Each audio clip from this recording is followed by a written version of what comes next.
This is Sarah Jones on the Politicus Pod for Politicus USA's The Daily. Make sure you subscribe to our Substack so you don't miss any episodes. Hannah Arendt, in her book The Origins of Totalitarianism, warned the ideal subject of totalitarian rule is not the convinced Nazi or the dedicated communist, but people for whom the distinction between fact and fiction, true and false, no longer exists. People for whom the distinction between fact and fiction, true and false, no longer exists are the ideal subjects of a Hitler-type ruler. The banality of evil, as she called it, was a bigger threat than fanaticism even when it came to totalitarianism. She explained this by pointing out that the sad truth is that most evil is done by people who never make up their minds to be good or evil. Allow me to present your bland type politician, Kristen Sinema, Joe Manchin, Joe Lieberman, Susan Collins, people who stand for nothing except big money and vague excuses for their cowardly votes and legislative failures. All of these people present themselves as centrist. And that's why they're in this group. That's why I put them here, because they are people who straddle this line constantly. Although if you're really paying attention, you can see the bent is for oftentimes corporate money. But how would you create a world in which people can't distinguish between fact and fiction? This a toxic combination of propaganda and people who aren't really paying attention, which is going to be very important in a moment. In early 2000, the Russian Federation President, Vladimir Putin, came under fire for the government's incompetence in handling a submarine accident. Putin learned from that event that the media was an enemy to be controlled.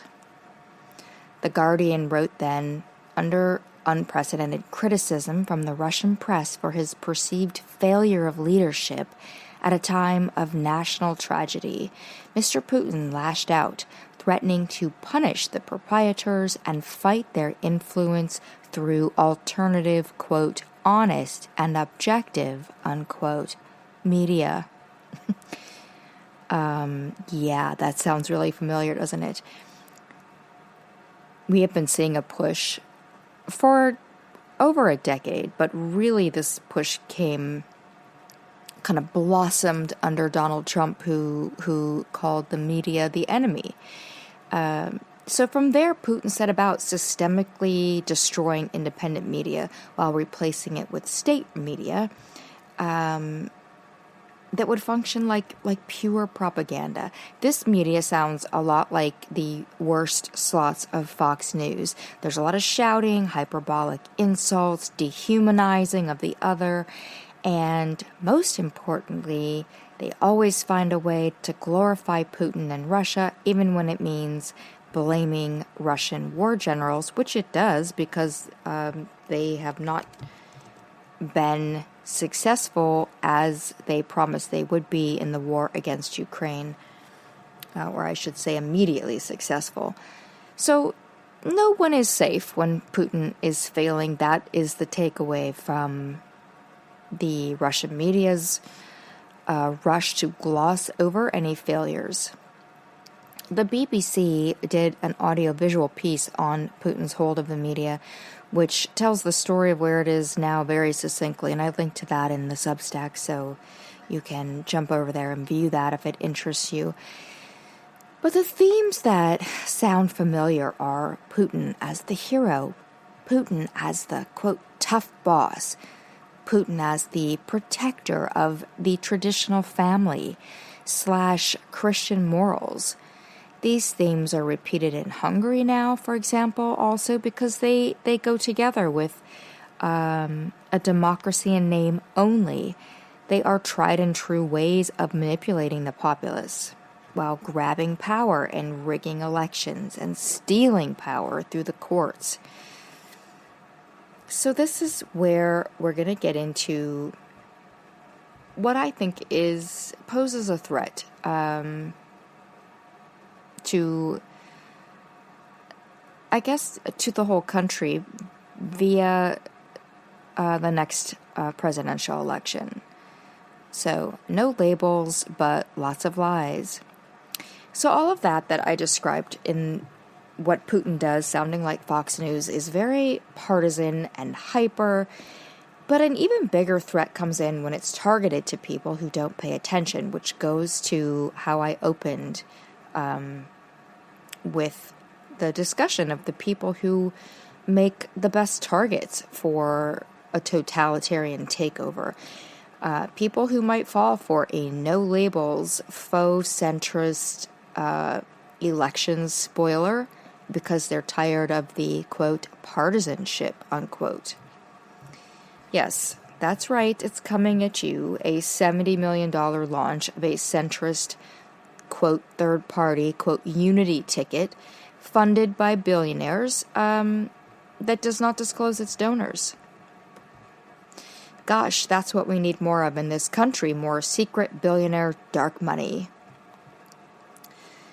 As of March 2023, this is a registered political party in Arizona, Colorado, and Oregon.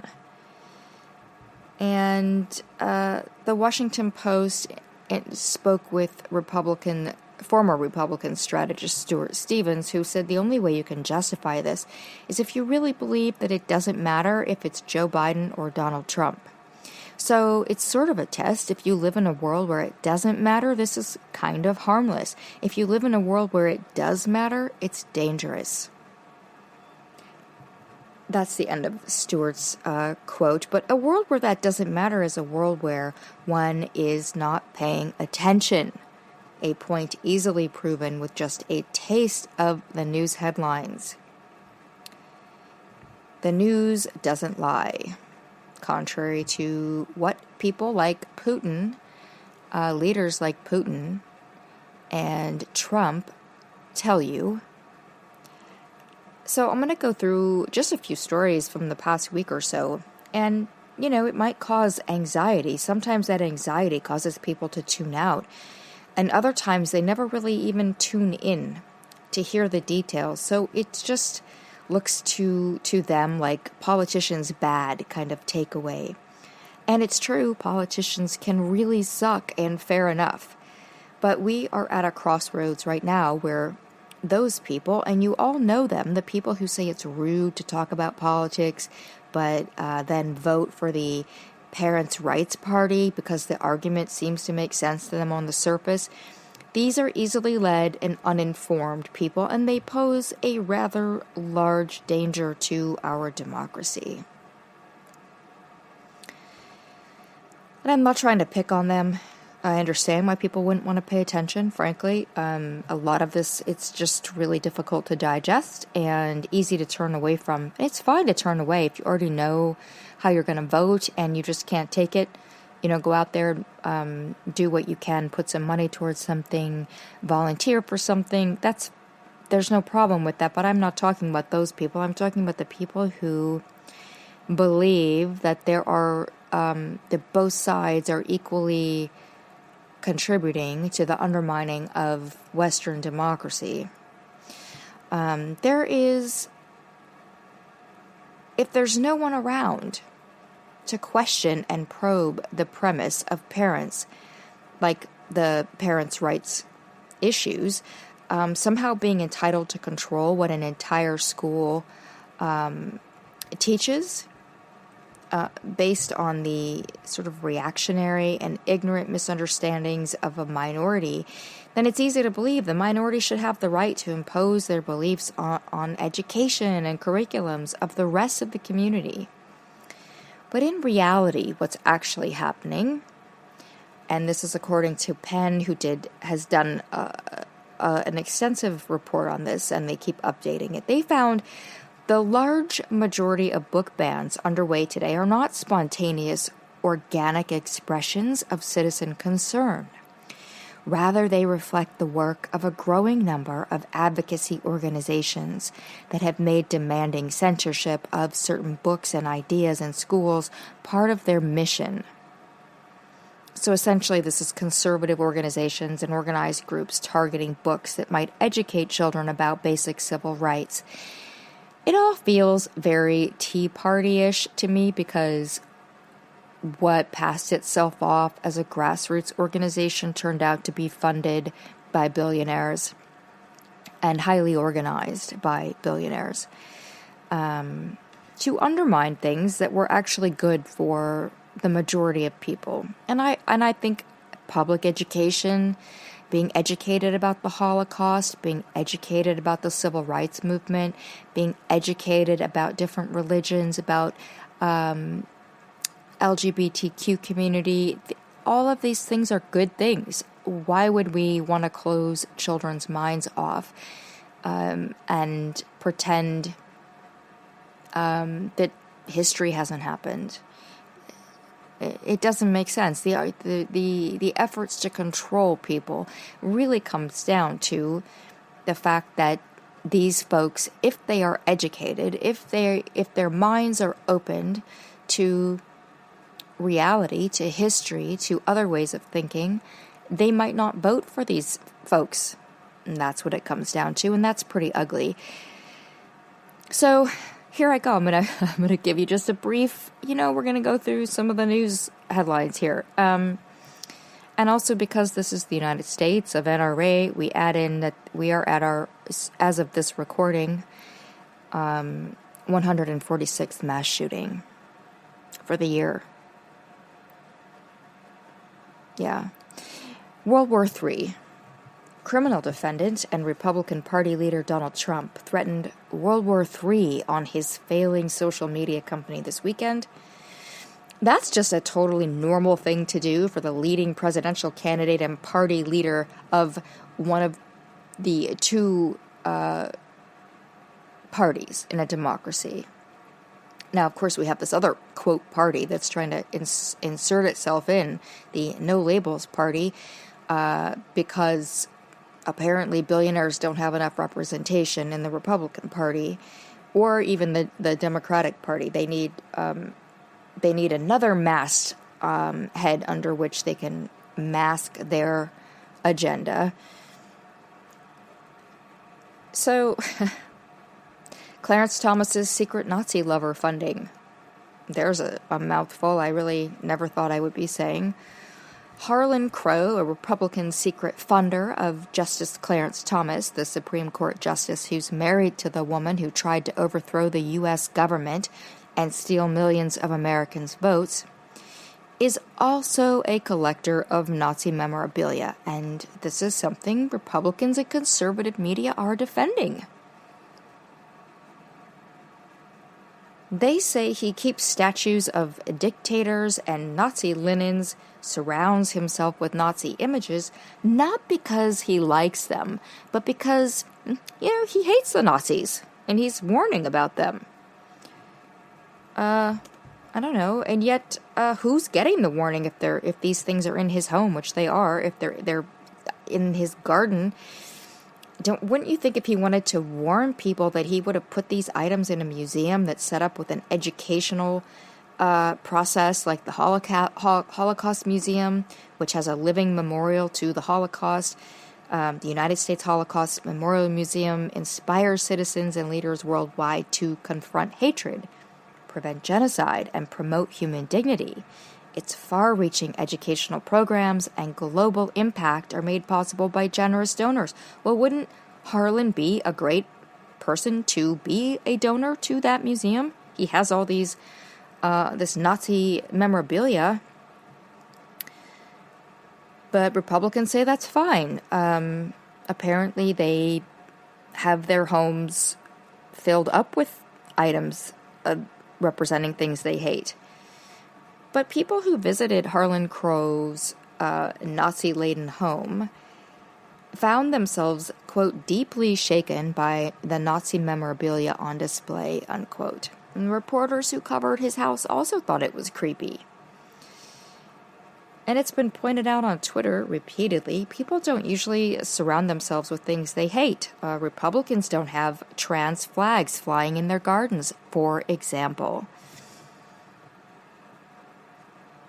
Yeah, I mean, it's getting to a point where it's hard to even it feels like this is a satire of a political party and a democracy. It's hard to believe this is real, but expelled and defunded for standing up for children. In Tennessee, where David Byrd is still serving as the chair of the House Education Administration Subcommittee after being accused of sexual assault of 3 then underage girls that he coached while they were players at the Wayne County High School basketball team. He's a Republican, of course. Republicans in the state house kicked 2 young black Democratic representatives out of the House because they were allegedly violated a rule while they were calling for gun control after the mass shooting at Covenant School. When it became apparent that Representative Justin Jones could be voted back easily by the Metro Nashville Council, which he was, Shelby County Commissioner told local reporters that members of the body are, quote, being threatened by the state to take away funding needed to run our schools and run our municipalities, unquote, if they voted him back in. So Republicans expelled black members of the other party elected by the voters while refusing to expel others in their own party and even taking them off committees. There's another one that was, I think, convicted of writing opioid prescriptions for his family. So they're keeping those people, but if these 2 Democrats are allowed back in for the big sin of apparently standing up for children's right to live and not be shot at school, then these Republicans will take funding away from the schools. That's how committed they are to enforcing their abuse of power. What are they trying so hard to silence? Well, in this case, it's their own moral depravity in the face of another mass shooting. The protesters were chanting, "You ban books, you ban drag. Kids are still in body bags." That's a chant that was, I mean, it's just devastating in its accuracy. And you ban books, you ban drag. Kids are still in body bags. That's where we are. That's where this party is. So, next item, juries and DAs don't matter if they don't agree with Republicans. In Texas, Republican Governor Greg Abbott is going to pardon a Trump supporter convicted of murdering a Black Lives Matter protester, sending the signal that gun rights are only for Republicans and juries and DAs don't matter if they don't agree with Republicans. Reuters reported that Abbott said on Saturday he's seeking the pardon of an Uber driver convicted of murder a day earlier in the July 2020 shooting death of a man at a Black Lives Matter protest in downtown Austin. Abbott said he would pardon Danielle Perry, a U.S. Army sergeant, as soon as the request from the parole board hits my desk, unquote. Texas has one of the strongest stand-your-ground laws of self-defense that cannot be nullified by a jury or a progressive district attorney, he said. Additionally, I have already prioritized reining in rogue district attorneys. And the Texas legislature is working on laws to achieve that goal. So they're basically working on laws to undermine Democratic district attorneys. So anytime a Democrat has power, these people are going to take it away. And that trick right there of using the courts to steal power, to grab more power, to set up a situation where you then can grab even more power. It's straight out of Viktor Orban's book, the Prime Minister of Hungary, which has been autocratized. It's been in the process of democratic backsliding for a while, and now seems to be a democracy, sort of in name only. So I think it's fair to say that that's the end of law and order for the Republican Party. Another headline, telling the FDA how to approve of drugs so they can control all U.S. women. Also in Texas, a Trump-appointed judge is trying to assert authority over the FDA's approval process for drugs by putting a hold on the abortion pill, mifepristone, overruling decades of scientific approval. Senator Chris Murphy, a Democrat, made the point that this ruling impacts women even in blue states. Millions of women, he said, even in states like Connecticut, where the right to abortion is protected, could now be denied access to safe, effective medication that's been on the market for decades. A stark contrast was created to that judge's attempt to take the abortion pill off the market for the entire United States because of his personal feelings.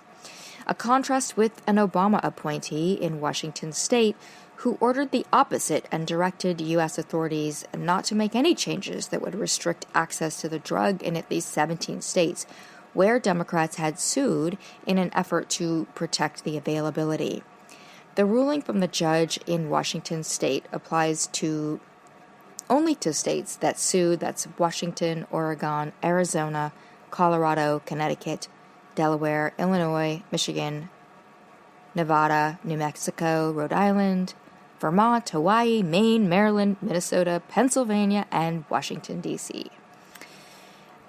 So, again, it comes down to, these are, it's crazy to tell the FDA that their approval process for a drug isn't okay. This judge has no background to make, nor did he collect any evidence to make this point. It's just they don't like this drug. So, as many of us were saying on Twitter, how about Viagra? How about we take that off the market?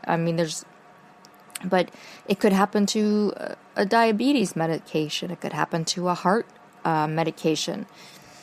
It's absolutely insane to allow, the personal feelings and religious beliefs of a judge, a Trump judge, no less, which I think does undermine credibility when in context with this kind of opinion, which clearly, is not, is undermining the rule of law and is not taking precedent into account as he should. Now, another headline, DeSantis will destroy Mickey if it's the last thing he does. And also, Democrats are Nazis.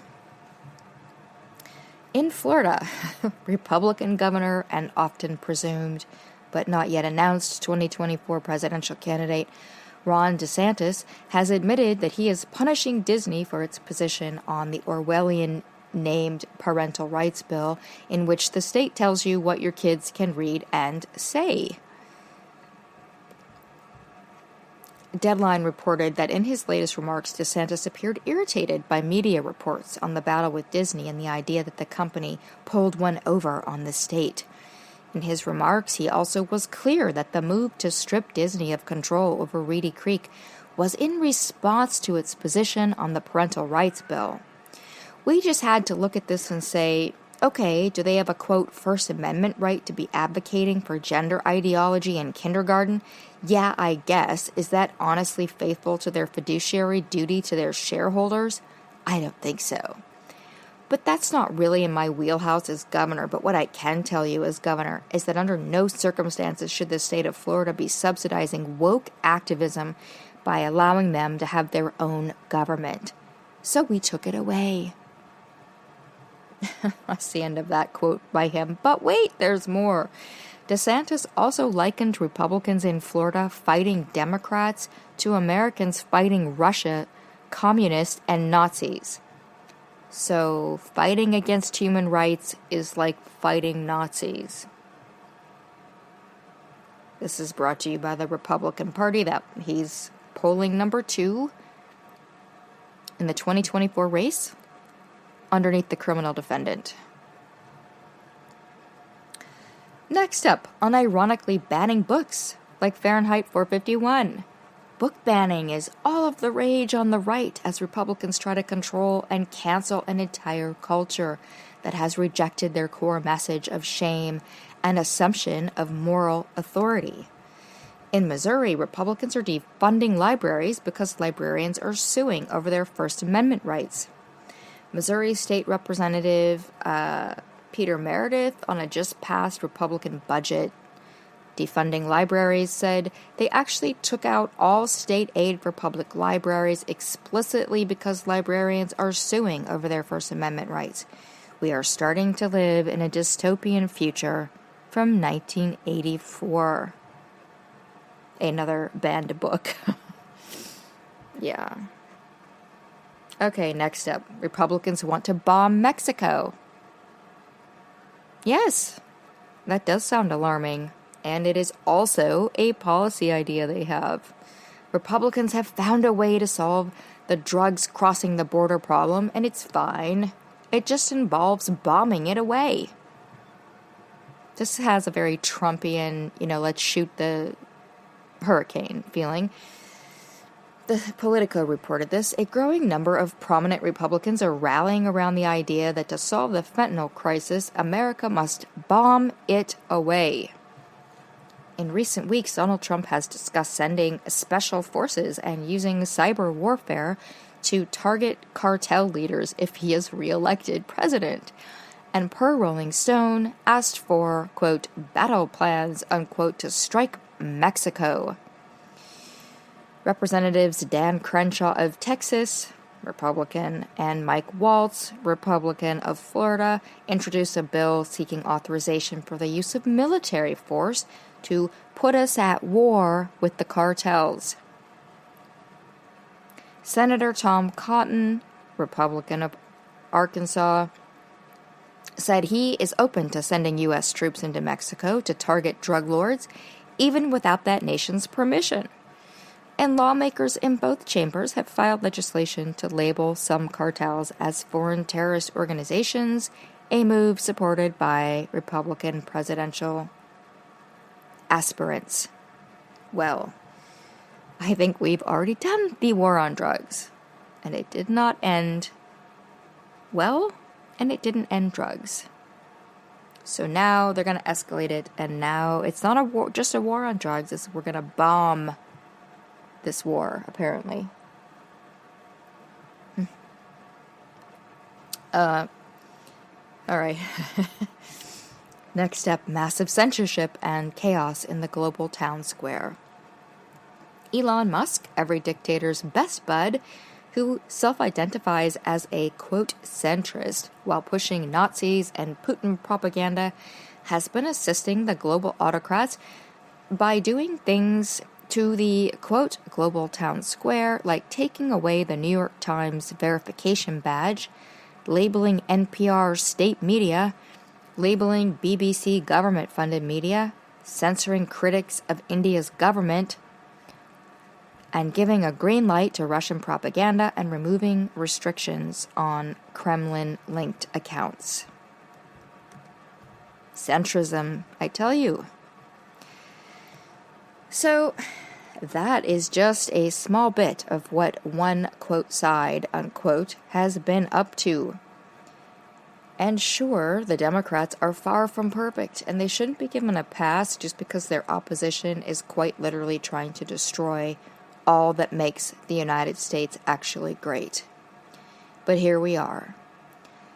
We are battling this war. This is the war. We didn't choose it. It's been brought to us.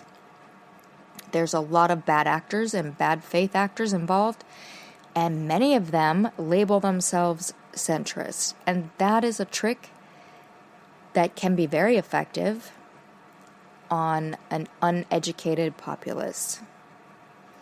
This is Sarah Jones on the Politicus Pod for Politicus USA's The Daily. And if you are tired of billionaires like these people from the No Labels and Elon and the Facebook meta world, Zuckerberg, billionaires controlling the news that you see, and you want to support independent news that puts the people first, please subscribe to our Substack.